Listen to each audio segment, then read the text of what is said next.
Hello, and a very warm welcome to another episode of the Gestalten podcast. My name is Martin Groschwald, and alongside, as always, I have my very, very lovely and very appreciated colleague, Eric Alina. Eric, how are things? Hey, thank you, Martin. Thank you very much for that welcoming intro. And the feeling is very much mutual. But all right, now I'm doing well. I'm doing very well, very well. I'm ready to get into this next. So this is part two of our podcast of the Geneva No Show. So welcome and thank you very much for joining us. Yes, so part two, as Eric just mentioned. So if you have not listened to part one, we dealt over there with all the production cars that we felt were worth talking about. Now, part two will be, I think, for us, is always a little bit cooler to talk about the show cars and concept cars that we would have loved to see at the Geneva Motorshow, but unfortunately, of course, it was cancelled due to the coronavirus. So a small disclaimer up front, all of the comments that we're doing here are based on cars that we have only seen on pictures or we have seen videos of them, but we have not been able to see them actually in the flesh. So please do not hold that against them or against us in that regard.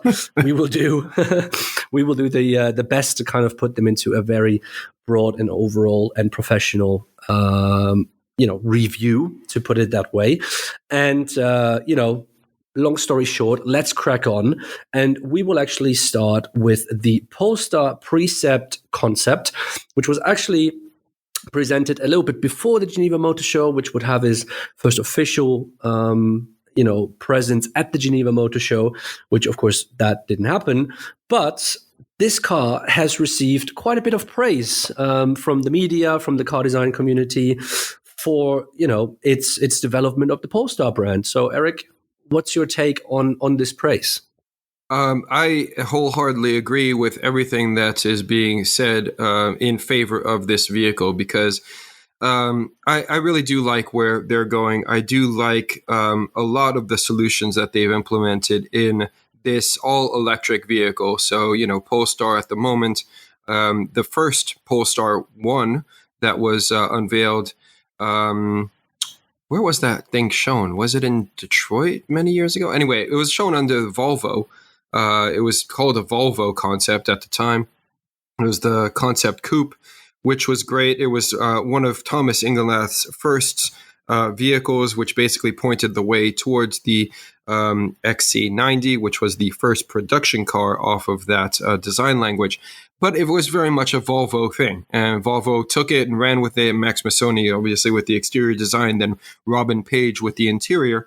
Now that Robin is heading up Volvo in general, and Thomas has moved on to become CEO of Polestar, Max is now the design director of Polestar and still has his toe in the Volvo brand, obviously as the exterior design director there. What I love about this vehicle, just that background aside, is it's really showing Polestar coming into its own and, very much different than some of the other things that we've seen before. So clearly, Concept 1 was that, concept coupe, the Polestar 1 rather. Polestar 2 was the little guy that was shown off, quite robust, very, I think, different from a typology perspective. It was a crossover, certainly, but, it had a robust nature and it was very well received. And I particularly like that vehicle. And now we're coming into something that is the big saloon class. But for Polestar, they've done something very different. And clearly I think it's very contemporary. It's very modern. It's at the same time, it's sensual, and even though it's very technologically there, it's super contemporary from a design, is very modern, right? But it's also extremely sustainable in a lot of the elements that they're using within the interior and things of that nature. What I love about it, I think, is the new DRG, right? The Volvo also, they have these two lines, the Thor's hammer, and that's very much coming to the fore in this, which is again, a different example than what Volvo's showcased in their Thor's hammer. So it's I think it's showing Volvo really coming into its own. And that is Polestar, I should say. I keep doing that. It ticks all the boxes, all the right boxes, right? It's not the son of Volvo. It's identified its own design language, it's carving out its own place in the electric car segment. And, I think from a surfacing perspective, it's very modern and sweet. It still has these kind of sharp edges, but also it's really very much a Swedish, dare I say, kind of design language, right? I like how they're dividing the body from kind of the technical underpinnings through these different colorways. Showing this vehicle in white is really quite a good choice as well. Because then you can get to see all of the different sensors and things that are kind of embedded within what would normally be the grille now.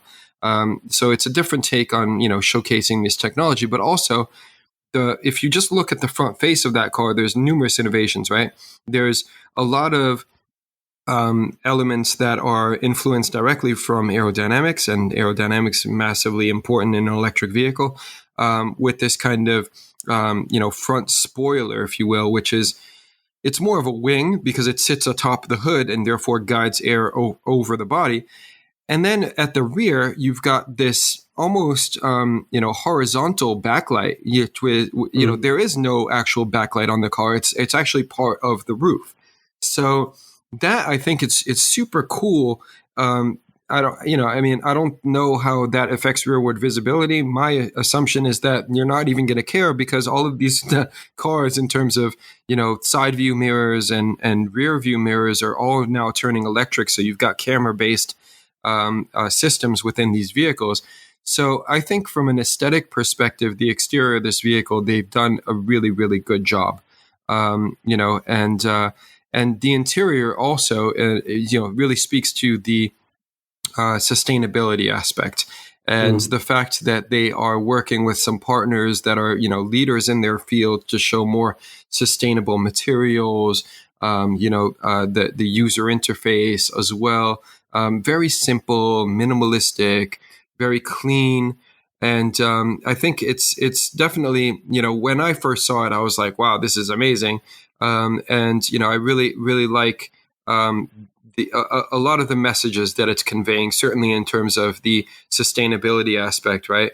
Certainly in terms of saving weight, the composites that are being used, a reduction of plastic waste, the recycling of, PET bottles, the reclaimed fishing nets. I mean, all of these things, it's really, really, really, really nice. And again, I like where Polestar is going from a colorway perspective, with the orange seat belts and things like that, the little flags. I think they're doing a lot in terms of moving the game on for electric vehicles, because let's face it, Tesla's been the leader in this segment for a long time. And I don't think that they really have managed to differentiate themselves from other, designs in communicating their electric significance or underpinnings. I wouldn't necessarily say that's imperative. You don't need to. Clearly, people don't want to have something that stands out and that's too weird. They'd rather have something that just has a lot of really cool technology, but is pretty. And I think the Polestar Precept definitely is carving out a niche for itself in that area, because it's really very well done. Very nice. You see, I'm not sure if I agree with that. I think for me, if I look into especially the exterior, it's still, not transpiring the technology as, for example, a Tesla does. Yeah. It's from a pure aesthetics perspective. What I do like is the side view. I like the rear. I mean, you've mentioned the lights, and that looks really cool. I have to say, though, I'm not sure about the front. This is what I was really looking forward to in Geneva, because I remember I sent you, I think it was a text message, or we had a quick phone call. I was just like, I want to see that front in real life. I'm not a major fan of the lights. It's still, for me, like, the upper part of the lights is very much Ferrari-esque. The lower lights is very Volvo in that sense. I was hoping a little bit they could play a bit more like that. Find out their way.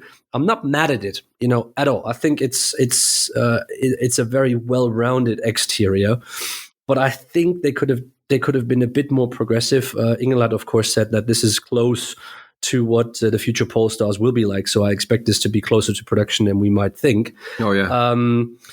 But not a lot of this, what a lot of people, have made it is new. The LiDAR systems being seen on the top of the roof is something that Byton has shown a year ago. That's not necessarily anything that is new and exclusive to Polestar. No, I mean, that's probably the only element that's a bit jarring is that, having that kind of spaceship-like thing over. But that's okay. I want to say necessary. A couple of... Well, yeah, I understand that, but what I found a little bit challenging, but maybe that's just me, but I would love to hear from other people about this as well. If you look into the seat belts, for example, the seat belts and the buckles actually, have this imprint. I think it says like since 1950. Which is a question for me, is like, is this still a Volvo? Does it really? Yeah, it does. It does. Okay. It's actually like, there was one really close up, and it says like since 1950, like, and it's like, why would you do that if you want to separate it from a Volvo? Like, it's not a cohesive kind of direction for me. What I do, however, like is I like the seats. I think they have a great kind of development to them. I just like the way they look. They look very comfortable. I like the armrest in the rear as well. To have this kind of very comfortable feeling with that. What I would challenge, and I would love to try it out, is if that infotainment system really works. Because if you watch the video, they have shown that if the closer you get with your finger, so the screen changes and it becomes almost like a haptic system. So, when you take your interaction method, which is usually your finger, away, it becomes a big screen that shows the necessities that you have. So probably, your navigation system and all these things. And the closer you get with your finger, that's when you interact and buttons come up.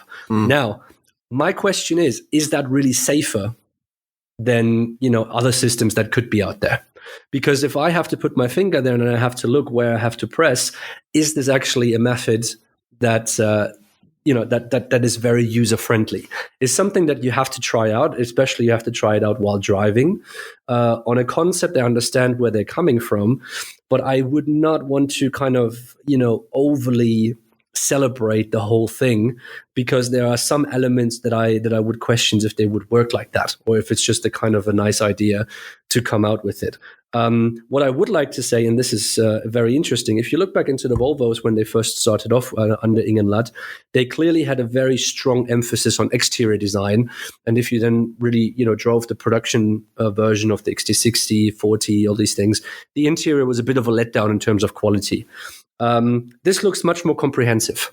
I think the way they are now looking into what the future of Polestar could be looks much more comprehensive as a whole, and in terms of the quality that they might be using, looks much more interesting and a much more higher quality than maybe what Volvo is. I mean, I think they mentioned this openly as well in an article, that their focus was on the exterior of the Volvo in the beginning, just to kind of get the presence back again onto the streets. And I hope that at Polestar they have now come to a point where they say now it really lives on the inside. And I see very good directions from that. For me, the exterior and what I expect nowadays from both Engelhardt and also Max Missoni is spot on. It's very good, but I would have been very disappointed if it wouldn't be, because of the standard they have set for themselves. So it's going to be interesting to see how far they can go with that, how far they can push for it, because it's very promising. I really like it a lot. Like I said, I want to see the front at some point in the flesh. But it's certainly a very interesting direction, very, very positive, and not my favorite that would have been at the show from what I've seen so far, but definitely one of the better concept cars that they have done. Yes. No, I definitely agree. I mean, and I think, like you say, I think it is very close to production. I don't think that this is going to be very far off when it does come out. So yeah, I mean, chapeau to the guys over at Polestar and indeed at Volvo, because it's the same team, I think. So, Exactly. It's they're doing very well. All right, now second one on our list that we think is very much worth mentioning is from a company that traditionally has had very great concept cars, but has always struggled a little bit with production cars. Now, the Renault Morphos, is that how you spell it? Morphos, or pronounce it? I don't know. Morphos. Was presented. There were some very early leaks on this as well, but now we have seen everything about it. And as the name suggests, this thing can morph. The wheelbase can morph as well. But I would have to say it's probably one of the weaker show cars, concept cars that Renault has shown over the past few years. I was quite a bit underwhelmed when I saw the pictures. Oh, really? Well, that is completely the opposite sentiment that I have. All right, then let's go. Okay, you go first, and then I do really like this car. It's a concept, so it's not real, but I love where they're going or what they're thinking about. There's so many really cool elements within this vehicle, and that are, I would say, pretty much. And very, very relevant. Now, this isn't something that is brand new, but obviously it's a morphing concept, right? The fact that it can transform from 4,400 millimeters long, and then it can extend something like 407 millimeters overall in the length. The wheelbase itself extends a little bit less than that, but nonetheless, it adds some length to the rear, so you can put additional luggage. It also adds some length to the wheelbase, therefore improving rear seat legroom. And at the same time, whilst it's doing that, you can then bring it to some dedicated, platform system where there's an additional 50 kilowatt hours of batteries that can be placed within the platform, so therefore more than doubling the kilowatt hour battery available, because the standard is like a 40 kilowatt hour battery pack. So effectively, you're going to have 90 kilowatt hour battery pack, and the range is going to be quite extensive as well. Now, again, this is a bit fictional, as you mentioned. Renault is always great in terms of putting out concept cars, and I love the work that they do there. But let's face it, in recent times, some of these cars that they've shown have not been as relevant, I would say, in terms of what is happening in society today. Last year, for example, the Ultima, right? Like, how relevant is that? Super luxury, like 3-passenger, 7 meter long. Maybe I'm exaggerating especially a bit. for someone like Renault. Renault is not exactly, super luxury, right? For Renault, to me, this Morphos is far more tackling the issues that we're facing now, right? We need compact mobility to get around in cities. We need electrification. Also, we might want to take those cars on a longer trip, but hey, we don't want to lug around a huge battery pack all the time, or have indeed a very large, long vehicle, because if anybody's ever driven in Paris, that's the last thing you want is like a Bentley size Mulsanne driving around in Paris. It's just, where are you going to park it?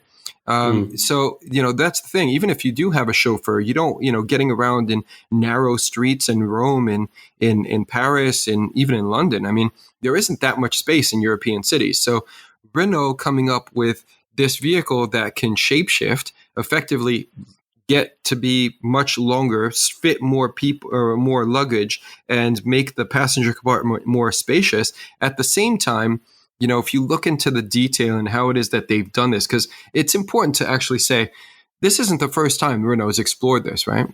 I mean, if you look back to 20 years ago almost, they had a concept called the Renault Zoom. And that was done in collaboration with Matra. And it was like, it basically had it looked like a bug. It had these two legs in the back where the wheels were. And then when you wanted to have it driving around, it lengthen itself, so therefore lower itself on the rear legs and extend itself, providing a longer wheelbase and more comfort, therefore. But the cabin stayed pretty much the same in terms of the overall volume. But what it did do when you got up to a parking space, those rear wheels would tuck themselves in below the cabin, therefore basically turning the vehicle into something half its size, so you could park it more easily. So the footprint was considerably smaller when driving around in urban areas, and that is basically what Renault's doing with this Morphose concept. But I think aesthetically, how they've done this, if you look at the way that everything kind of meshes together into the rear bumper, I mean, the whole DRG transforms on the front of that car. The headlamps change whilst it's changing and lengthening. And I think that is just a brilliant piece of that design. You know, the fact that it's so intricate. Like, look, it's like I said, it's completely fictional. It's a flight of fancy, but why not? So was a lot of the other things that were shown in recent times. But this is going to be, an extremely costly show vehicle that is not going to make production. But it makes you think, you know, what if there is, you know, a way to basically come out with a car that can lengthen and retract based on the user's needs, the cabin that can shift positions if you want to create a more social environment where you want to have some dialogue between the occupants, and then the way the whole kind of screen folds out if you want to access some of the information that's there. Like, these are things that we're seeing on like mobile phones, for example, right now. You know, people that are like looking into ways of maximizing functionality but minimizing the intrusion in terms of like the visual intrusion. But anyway, I think it's a really nice proposition there. Yeah, I don't know. Like, you know, I think it's just something. It just doesn't give me anything. You know, I don't find it. I just don't find it an aesthetically very pleasing object. You know, I understand that with you know, changing the wheelbase, you know, obviously lengthening the car comes certain kind of restrictions, and I think the rear is much better solved than the front bit that's getting longer. Yeah, that's one thing. But at the same time, it's just it looks like a very dystopian and disorderly future. I just don't find it a thing that I want to see on the road driving ahead of me. You know, this looks like almost like a negative and a very scary Blade Runner like future in that sense. The interior as well is like, you know, the seats are yellow, but it doesn't necessarily look like a very comfortable place to ride in. You know, everything is very edgy, everything is very sharp. It's certainly modern, I do understand that, but it's also it's not very welcoming. I you know, when I look back into the Easy Pro, for example, I had a much better feeling about that. I was like, yeah, I want to go in there, and I could see this really becoming a utility vehicle. Whereas with this one, it seems there's too much. Then on the one hand, there's edginess, then there's just the softness and the round, the wheelbases, of course, and it's just so like so many things happening at the same time. The lights are so strong, you know. It seems like they have used like more and more Renault logos to kind of multiply in the lights so that, you know, they get a certain, I don't know, like, you know, a branding image through that. I just don't get warm with it. It just doesn't make me, like, from a personal perspective, I don't want to look at it. You know, it's just like I don't want to just like, oh yeah, this looks cool. It looks like it looks like a weird, maybe futuristic Land Rover or something like that, but nothing where I was just like, oh, I would really enjoy, you know, seeing that on the road, or, you know, even seeing that on a show floor. It's just more like, yeah, okay, I see it, but then I don't have to go and like look at it again because it's kind of offensive. You know, that's my very personal view, and I can only put that from an emotional perspective. And I understand that certain kind of technologies, they require, you know, have have a certain kind of way they have to look, but it's just not a very aesthetically pleasing concept for me. And that's why I said it could be so much better. I think Renault has shown that they can, show concepts that have been very aesthetically pleasing, but also very complex. This is not necessarily my cup of tea, I have to say. Yeah, I mean, I can see definitely like a little bit of Land Rover in there, but overall, I think this is one of the stars of the show. And I do love, the use of color, the way that, obviously they're taking a very popular typology of vehicle in the SUV and making it even more kind of practical. You've got this compact, short, urban kind of, little guy wanting to explore the city and do all of that. And then you've got this longer, more, comfortable, travel friendly companion as well. So I think it's very well done. Personally, this is one of the stars of the show for me, for sure. Of the no show. Yeah. But of the no show. Of the Geneva no show. It's a shame that we didn't get to see it in person, because watching this thing kind of go through the motions is probably, would have been a very, very cool thing to see in person. Yeah. All right. Now, what we both thought, however, was quite cool, maybe a bit misplaced in terms of the brand, but this is something I would like to discuss with you, is the Hyundai Prophecy.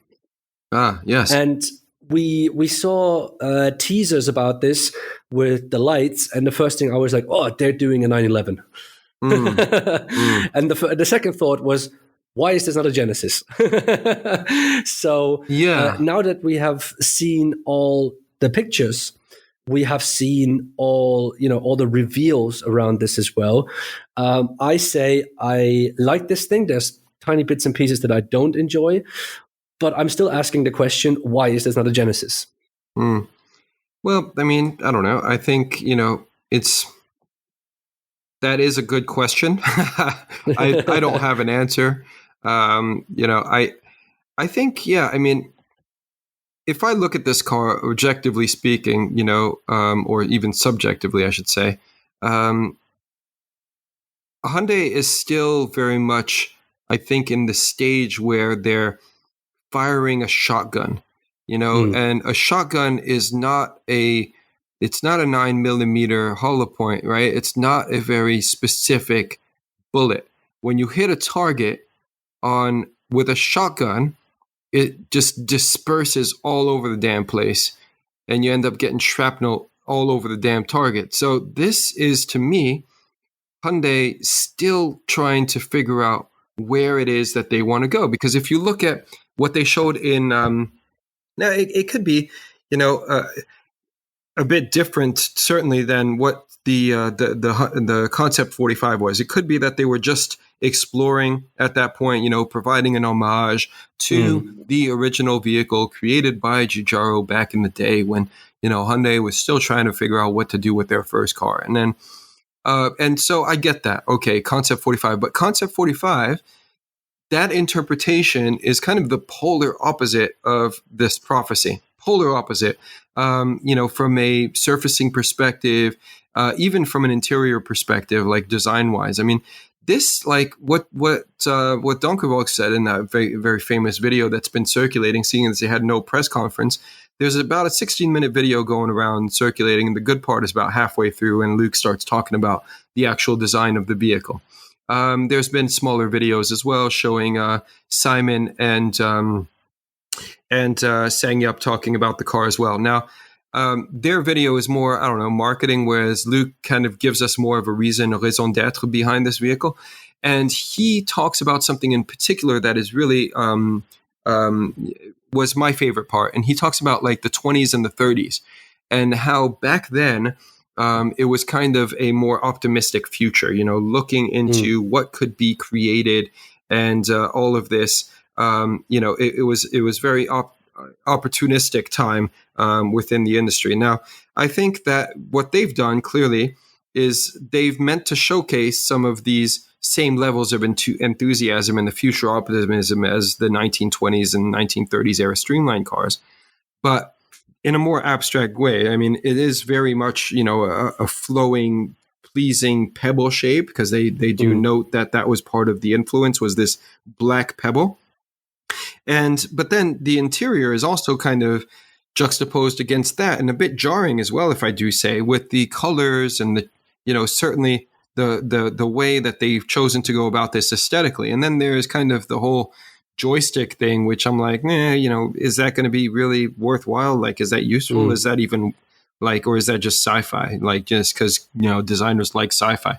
But I mean, I don't know. I think the interior kind of works in a weird way with like these woven fabrics and these animated patterns, and it just kind of looks a bit old school, but also very modern. I mean, that's the thing. It's like with fashion, you get this recycling of, fashion kind of comes and goes. Like stuff that was fashionable in the 70s or the 80s is now back trendy. And that's kind of what I feel with when I look at this. But again, if I'm looking at the exterior, like, the front end of that car, the front face, the headlamps in particular, all of that is like really, really cool. The tail lamps and the headlamps. So the DRG of this car is really quite interesting.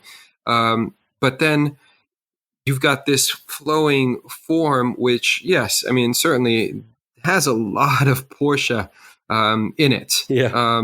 There's no doubt that, some people were within the studio, within the design team, were looking at maybe the new, maybe not the Panamera, but, the new little electric guy, and saying, hey, we quite like this, what Porsche's done with the Taycan. So, maybe we should do something similar with Hyundai. I don't know. I don't know if that even crossed their mind. I'm just speculating over here, but it is very much, it does have a lot of Porsche to it, say from the front and the rear end, which is way more unique than anything that we've seen in recent times. So I don't know. I like it. It's not a bad car. I do wish that they hadn't chosen black, because black, especially if you're just looking at pictures as we are, is really difficult to read any type of detail or any type of, you can't really tell surface changes, things like that. I mean, you're just looking at a pretty picture, but I like the concept. Whether it's wearing the wrong badge, I don't know, but I do like it. Yeah, I think especially seeing the Essentia, this would have been, for me personally, more a Genesis car. Just because of that kind of style. I mean, if you look back into the part 1 where we were talking about the GV80, you think about, okay, it's a very free-flowing form. It's very, very simple lines, very few lines. So for me, like, it just matches the Genesis language a little bit better. Now, it's certainly and very, very heavily influenced by a Porsche. And also, I think, similar to that G80 that they have shown from Genesis, also by this A7 Walter da Silva language. It's almost like a fastback again, very similar in terms of the free-flowing lines, very beautiful, very simple. This one has, compared to in part 1, much better wheels, I have to say. That looks much better. I'm not so sure about the rear. I was expecting, when I saw the lights, I was like, whoa, incredible. But now that I see the pictures, it's almost like a too much of a cut between the rear line and the D pillar, and then when the lights come in. I can understand, like, they want to push for something. They want to try something very new. It's almost a little bit too extreme for me in the difference of beauty and then this kind of hardcore lighting system. When the light is obviously on and you're in the dark, it looks pretty cool. What I find a little bit ridiculous is that spoiler. I think it could have done well without the spoiler, or, in a different kind of setup. I think that's just, it looks like a plastic piece that you just put on top. I don't know, like, this looks like it was added like last minute and somebody was not able to, I don't know, paint it. It just looks a little bit out of proportion. And what I do, however, like is the interior in general. So I think from what I understand, the exterior was done in Korea. The interior was actually done in Germany, in the studio there. So I like the direction that this goes to, this kind of, joystick steering system is a very interesting model. I don't think, it would be better based for a video game rather than for a real car. But what it means is that the steering wheel is still there, but, it's not in that sense. So it gives you so much more what you can do with the screen. You can see almost like a Byton-esque, 40-inch or whatever it is screen on there. And because you don't have the steering wheel in the middle, you can use that screen completely differently. You don't need to have the the speedometer in the same place as you would have when the steering wheel would be right in front of you. Your seating position can change. It's a very interesting concept behind it. Now, if this would actually work in the real life, I would love to see that in like a testing environment. I'm pretty sure something like this could happen, but from a conceptual point of view, it's very, very, very interesting. But still, like I said, I think I personally think if this would have been a Genesis car, it just would have fit the brand a little bit better. Because for me, when we look at Hyundai is not on this kind of luxury or like premium market. It's more in the middle. Yeah, and this looks actually, like it's aiming a low little bit end higher in the States. Yeah. Yeah, so in the States it's low end. Yeah, so I mean, I would have even be happy to have something like this as a Stinger development at Kia, for example. I could have lived with that much better, but I just don't see, like, as nice as the concept is, but where would this concept be in an actual lineup in Hyundai? Whereas with Kia and of course Genesis, I could see that a little bit better. Yeah, I mean, I don't know. Like I said, I like some of where it is that they're going. What technology is enabled, particularly in terms of the headlamps and the tail lamps. I like that. That's new. That's interesting. That's fresh. That's modern. The interior, yeah, I mean, I don't know. I think that's a complete pipe dream. It's like, why show something with a joystick? But they have their arguments for it. Why not? But yeah, I think the interior of the or rather the exterior of the car is more kind of cool eye candy stuff going on, and I think that's where the focus pretty much was in terms of creating these head and tail lamps as they are using this this technology. But I don't know. I mean, I think it's nice. I think it's also like you say, maybe a bit like dumpy at the rear end where it doesn't. But again, I'm judging based on pictures of a black car. Like that's really, really difficult to do. But I do like the spoiler. I do kind of wish that I knew a bit more about what was happening within that. So, but I don't have as many details as I'd like regarding, why it is that they've chose to make it this transparent plexiglass, or indeed what's going on with the intricate, detailing and pattern within it. Does that serve a purpose? Is it just to look cool? Because it kind of looks like an EQ, like maybe that lights up that in some cool way. I don't know. But I don't know. I mean, I like the fact that it's this transparent glass because it's completely, you can then see it very, it stands out from the rest of it, right? Because otherwise it would just be a black pebble. so exactly. Anyway, yeah. But still, like we have to say we like this. Yeah. So obviously we can always find some little bits and pieces that we don't enjoy, but we do like this very much. I have to say, from my personal perspective. Now, what I do not like very much is this horrendous BMW i4 concept. We were all hoping that they could fix what they've shown in Frankfurt, where they have shown this really nice, what was it? Was it an i4 as well, or whatever concept car it was, where they just had the horrendous front, but the rear and the side was actually really nice. So we had a big hope for BMW to come up with something really cool. I really like the coupe. The one that was shown in Frankfurt was very, very nice. Me too. And this, is kind of another take on that for coupe that we saw in Frankfurt. Look, let's be okay. I'm going to be honest. I know I get people at BMW have come back to me as well about this.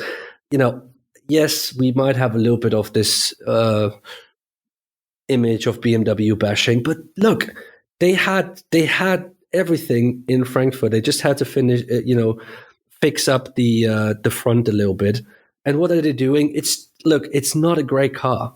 And I think, they're not helping themselves with the color in particular.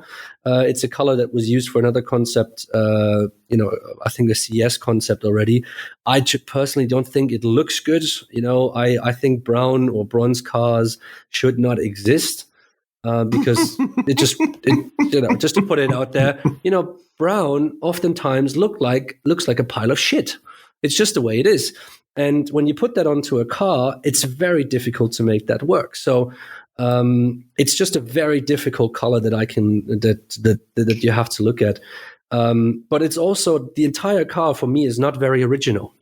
The rear is something that we have seen in elements already on the BMW i8, and that car is 10 years old now. The front, I'm really not a fan of these massive kidneys. And when you have an electric car, you don't need the kidneys to be that massive. You can solve it differently. I just think that, they had so much potential. And I know that the designers that have worked on it have worked very, very hard on this as well. The interior is much better than the exterior, but I think the direction that the general BMW is continuing to go also holds back really the quality of the designers that you have. Not as much on the interior at the moment, but massively on the exterior. Yeah, I mean, I'm not a big fan of this. Now, I wouldn't say that I'm BMW bashing. I own a BMW. Damn it! I just wish they could come back to what it is that they've done. In the past, I think they were leaders. Now it just seems, I don't know, man. I really do think that if Hyundai had come up with something like this, maybe we wouldn't be kind of so critical of it. But to me, I think it looks dumpy, man. The problem here, and I'll qualify that. What I mean by that is that there's just too much bulk, too much weight into the lower half of this vehicle, from the hood, from the body side, and certainly from the rear. It looks like it's got a fat ass. I mean, especially if you look at this thing from a profile, okay, yes, you want to make the DLO dynamic, you want to make it plunging down towards the front and all of that good stuff. But then you end up with this massively high deck lid where you just have to make everything else kind of adapt. So proportionally, I think it's off. Again, like I'm sorry to say this, because I do really like the exterior designer. I remember her project at Forza many, many years ago, which was absolutely incredible. And I do wish, and that's the reason she got the job at BMW, because then BMW design director Chris Bangle brought her in and said, "You need to work for me."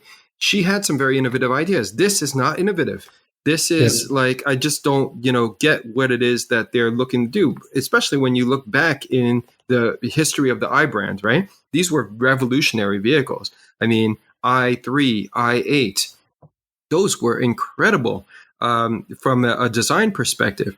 Whereas this one, is, it's not as nondescript as a DS, but in concept form, like, come on, guys, like, this could be so much better than it is. Like, look, not the grill is the thing, is the topic on everybody's plate right now. Everybody's like talking about how big the BMW's grills have gotten and all of that. And, that is obviously a question of brand identity. Yeah. And I mean, I don't like it, but I do understand what it is that they're, that is how they communicate. Yes, I'm a BMW, but they used to do it more elegantly in the past. And certainly you still knew that you were looking at a BMW, especially during the Bangle times. And, I'm not going to harp on that too much, but, he did during his tenure create something that was universally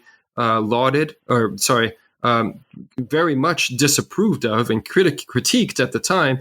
But then now we're seeing so many companies that had subsequently jumped out on the bandwagon, emulating what it is that Chris kind of initiated over there at Bangle now at BMW. So BMW,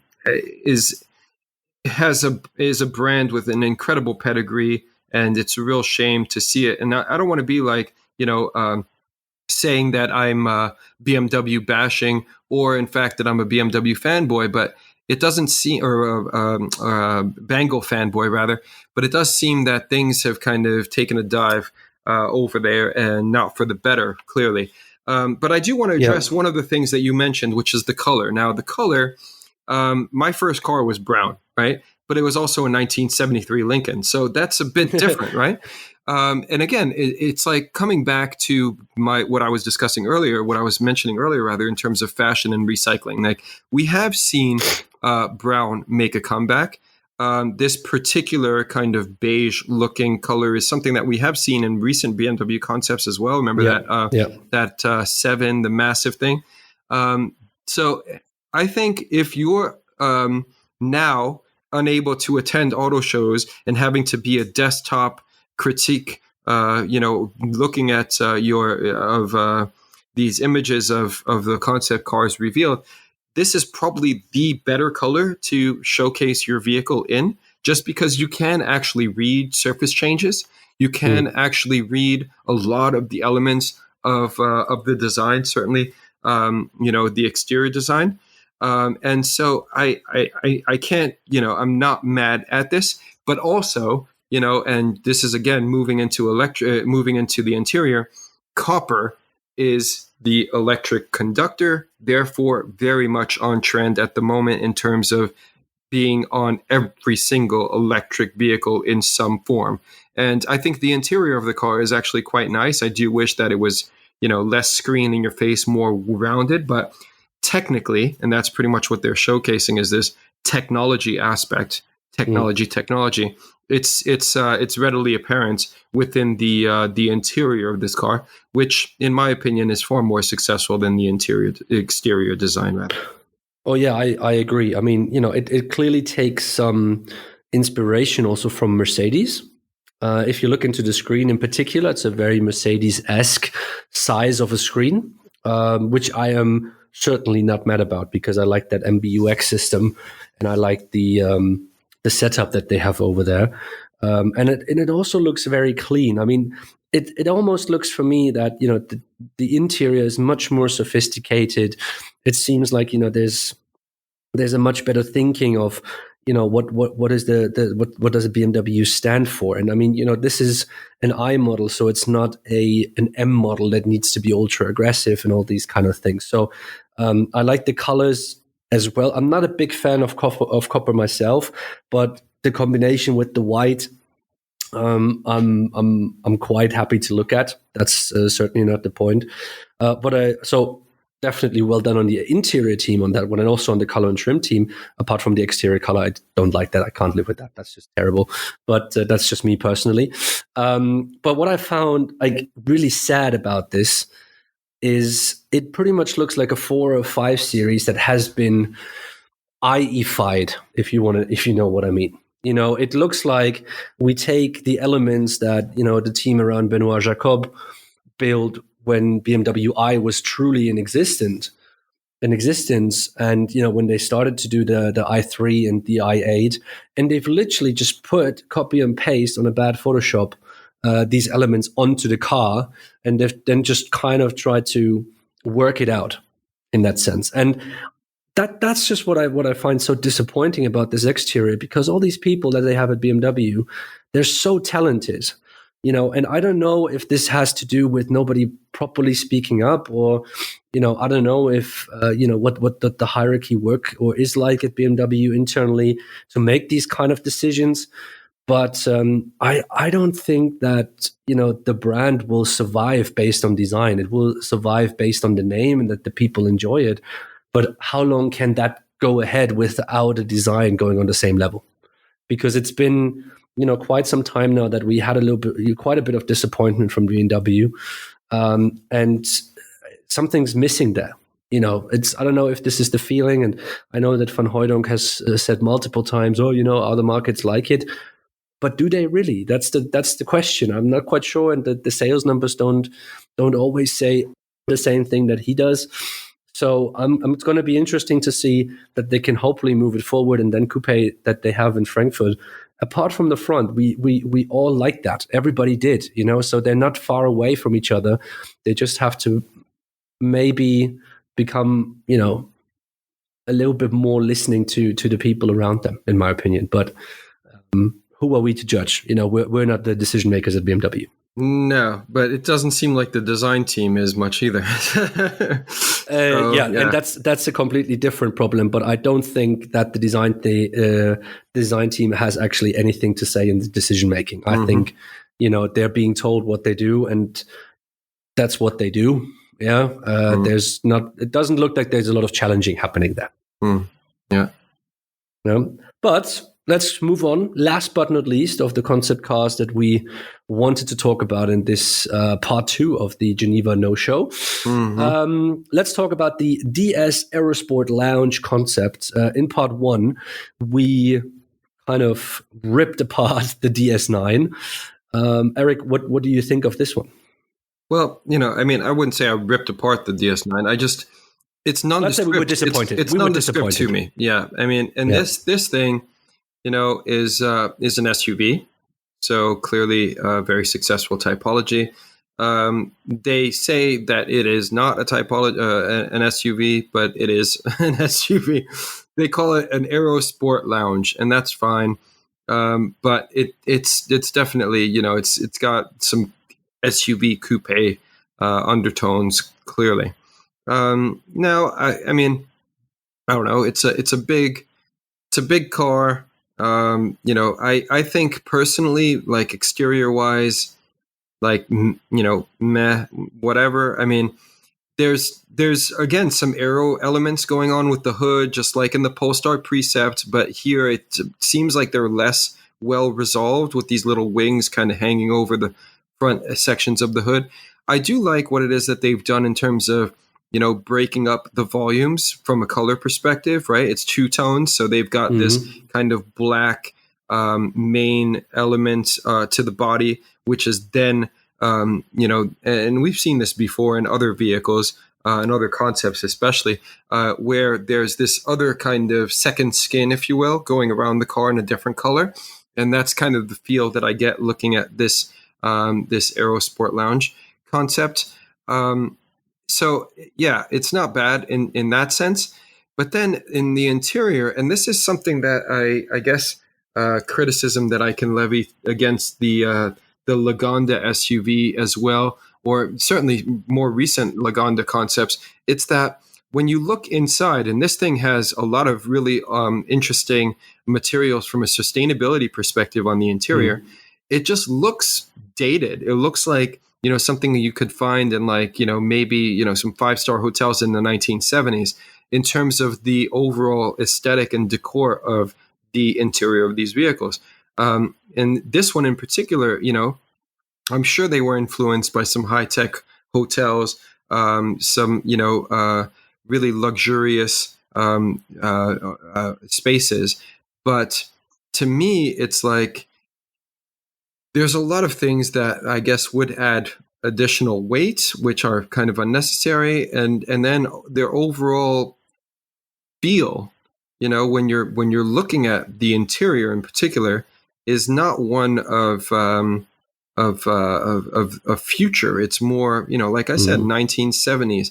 Technology aside, if you look at this entire concept, it's not all that much like future oriented, right? If you take out the screens in the grille or in the IP, for example, it's not like, this could have been launched, like 5 years ago. I mean, it's not like it's particularly innovative, and which is a shame, again, because DS has the potential to really be something quite interesting. But yeah, I mean, I'm not a big fan of this car from an exterior design perspective either.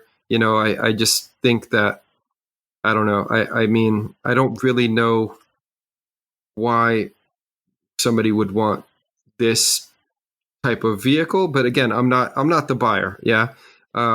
Maybe some people would find this exciting and interesting. To me, it just, I don't know. It just doesn't.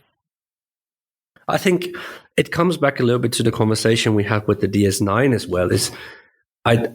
There's very little that connects it to the original DS. And that's what I find very challenging about this is, like when I think about DS, I think about soft lines. I think about beauty. I think about simplicity, but, at the same time, a very sophisticated kind of way of dealing with car design. and this one just doesn't seem like that. It seems very edgy. It seems very aggressive in the shapes. The shapes, seem quite hard rather than soft. It's very straight rather than more curved. Also, from the pictures that we see, there's always a lot going on. So sometimes you have some kind of curvature, then it goes directly back into like a really hard line. I found that sometimes just like aesthetically quite difficult.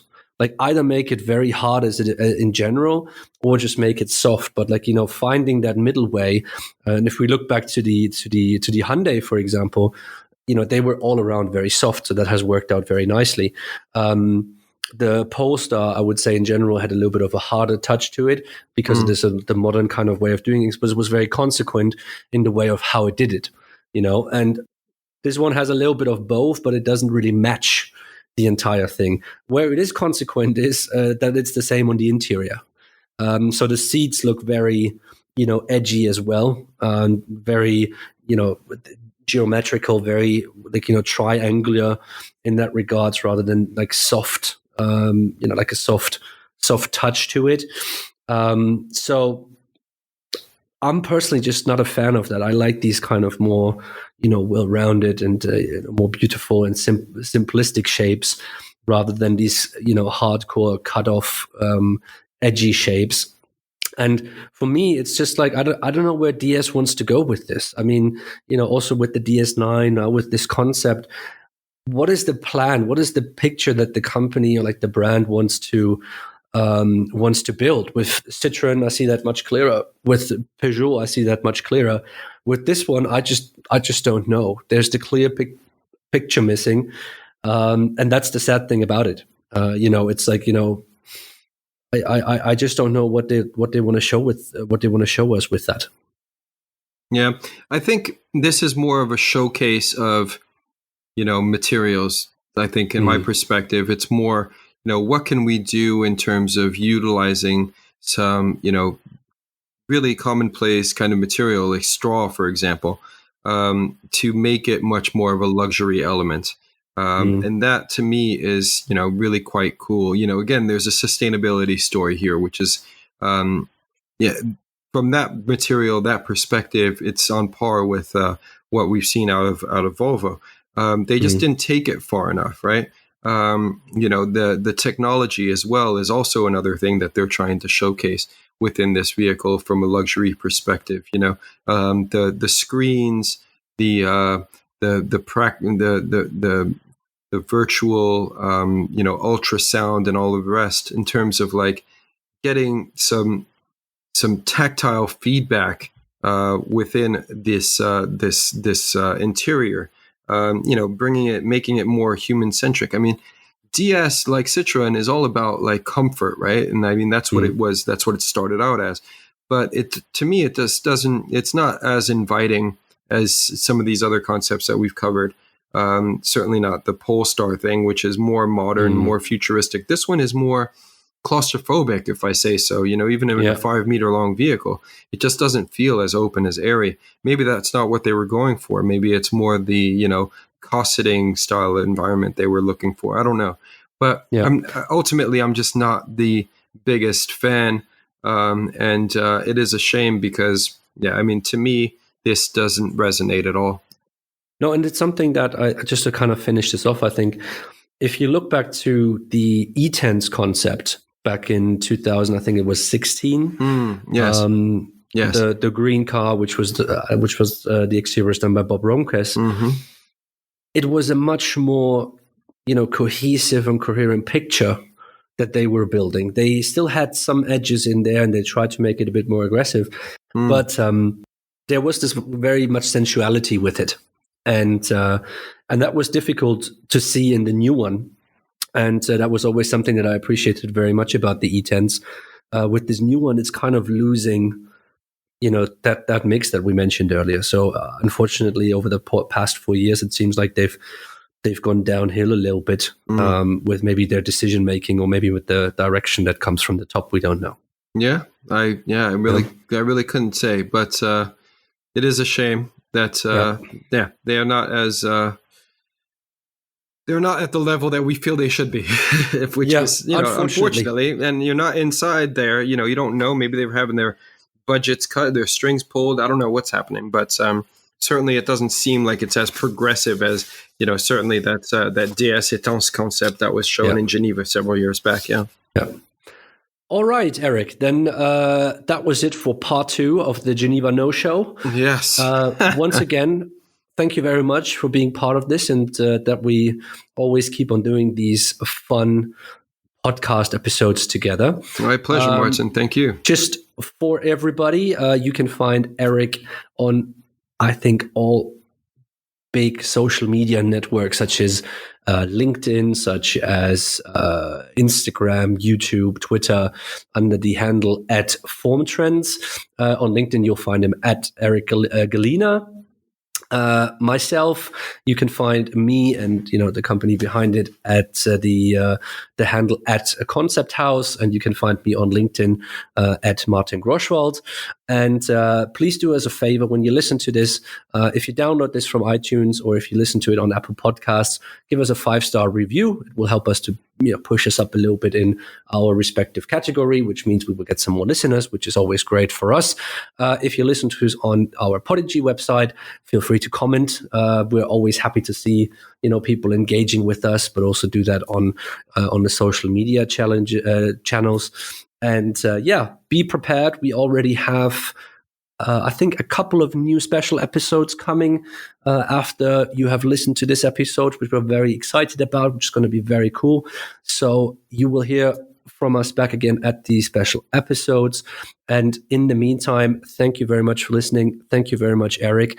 And you will hear back from us very soon. Take care, guys. Thanks a lot, Cheers. guys. Take care.